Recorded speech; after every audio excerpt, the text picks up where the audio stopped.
नमस्कार, आप देख रहे हैं आई इंडिया और मैं हूं डॉक्टर पंकज सिंह गौर। उत्तर प्रदेश में 9 विधानसभा सीटों के लिए उपचुनाव हो रहा है। कुछ ही घंटे शेष बचे हैं जब मतदाता भावी विधायक के भाग्य का फैसला ईवीएम में कैद कर देंगे। लेकिन 9 विधानसभा की सीटों में सबसे ज्यादा अगर चर्चा किसी की है तो वो है करहल विधानसभा की सीट। यहां पर मतदाताओं को तय करना है कि किसके दामाद को वो जिताएं।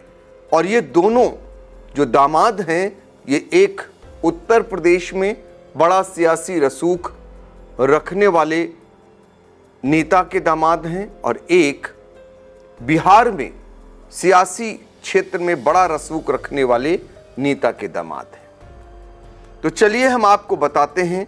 और यहाँ पर कुछ ही घंटों बाद जब मतदान होगा तो मतदाता किस पर मोहर लगा सकते हैं, यहाँ के आंकड़े क्या कहते हैं, जातीय गणित क्या कहती है, सब कुछ जरा समझने की कोशिश करिए। उत्तर प्रदेश के विधानसभा उपचुनाव में प्रचार का शोर थम चुका है और 20 नवंबर को चुनाव में उतरे सभी प्रत्याशियों का भाग्य ईवीएम में कैद हो जाएगा।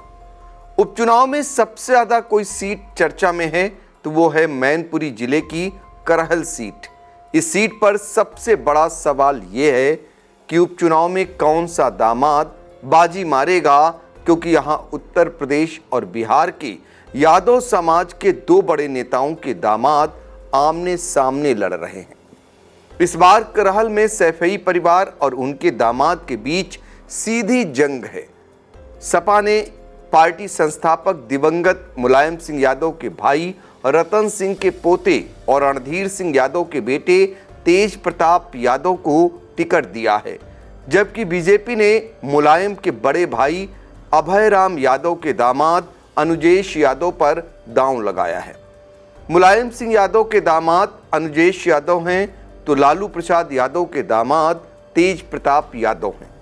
एक तरफ सपा प्रत्याशी तेज प्रताप यादव के लिए सपा मुखिया अखिलेश यादव और सांसद डिंपल यादव ने पूरे दमखम से प्रचार किया है। साथ ही प्रोफेसर रामगोपाल यादव, शिवपाल यादव ने भी पूरी ताकत झोंकी है।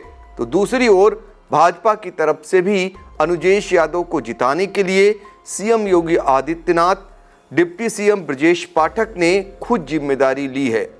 साफ है कि करहल का मुकाबला न सिर्फ रोचक है बल्कि रिश्तों के बीच राजनीतिक वर्चस्व की लड़ाई भी देखने को मिल सकती है। करहल में बीजेपी ने दूसरी बार यादव चेहरे पर दांव लगाया है। इससे पहले बीजेपी ने 2002 में सोबरन सिंह यादव को उम्मीदवार बनाया था और उन्होंने जीत हासिल की थी। हालांकि बाद में उन्होंने सपा का दामन थाम लिया था। बीजेपी उम्मीदवार अनुजेश यादव सपा सांसद धर्मेंद्र यादव की बहन संध्या यादव के पति हैं, जबकि सपा उम्मीदवार तेज प्रताप यादव रिश्ते में अनुजेश के भतीजे हैं। इस लिहाज से करहल में फूफा और भतीजे के बीच भी जंग हुई है।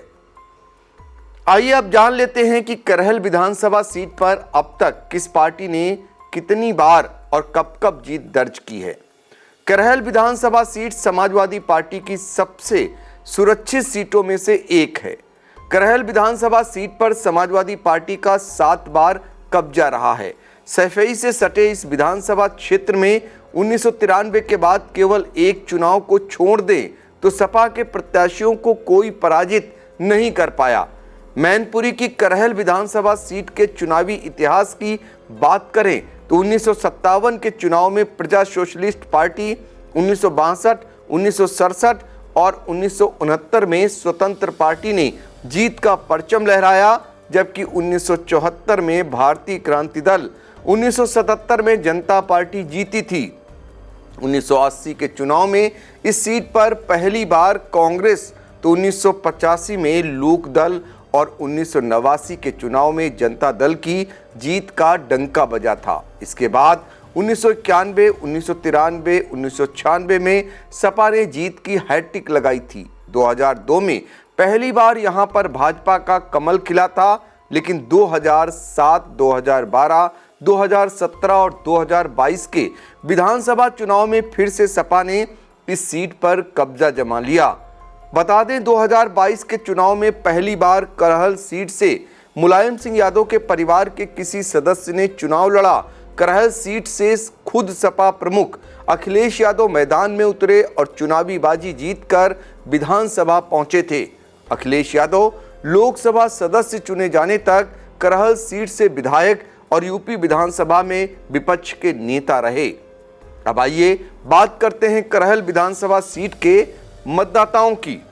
करहल विधानसभा सीट पर कुल वोटर्स की संख्या लगभग 3,75,000 है। जाति समीकरण की बात करें तो करहल में 1,30,000 यादव हैं। वहीं अनुमान के मुताबिक इस सीट पर अनुसूचित जाति के भी 60,000 मतदाता हैं। इसके साथ ही 50,000 साक्य और 30,000 ठाकुर, 30,000 पाल या बघेल मतदाता भी हैं।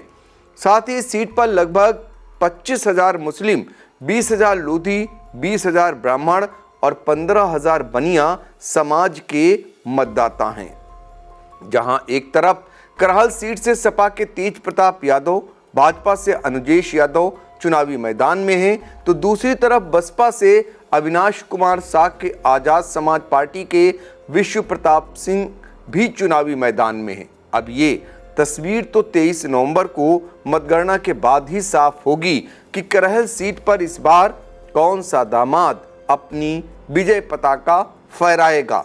फिलहाल इतना जरूर तय होने वाला है कि करहल में अखिलेश यादव के ना रहने के बावजूद, यानी उन्होंने ही विधानसभा सदस्य पद से इस्तीफा दिया है, वहां के मतदाताओं का प्यार उनकी पार्टी और उनके परिवार के प्रति क्या अभी भी बरकरार है, या फिर भाजपा जिस तरीके से वहां यादव पर दांव चल चुकी है और एक बार जीत चुकी है, क्या वो उस दांव में फिर से सफल होगी? इसको लेकर क्षेत्र के तमाम मतदाताओं के बीच जाने के बाद ये निष्कर्ष निकल रहा है कि यहाँ पर फिलहाल अभी तो पड़ला उसी का भारी है जो ज़्यादा बार से जीतता आ रहा है। अब देखना होगा इस बार आखिर मतदाता किस दामाद को पसंद करते हैं। इतना ज़रूर है कि करहल में जो अन्य पार्टियां हैं वो सीधे मुकाबले से बाहर दिखाई दे रही हैं। मुकाबला सिर्फ और सिर्फ समाजवादी पार्टी और भारतीय जनता पार्टी के बीच में ही दिखाई देता हुआ नजर आ रहा है।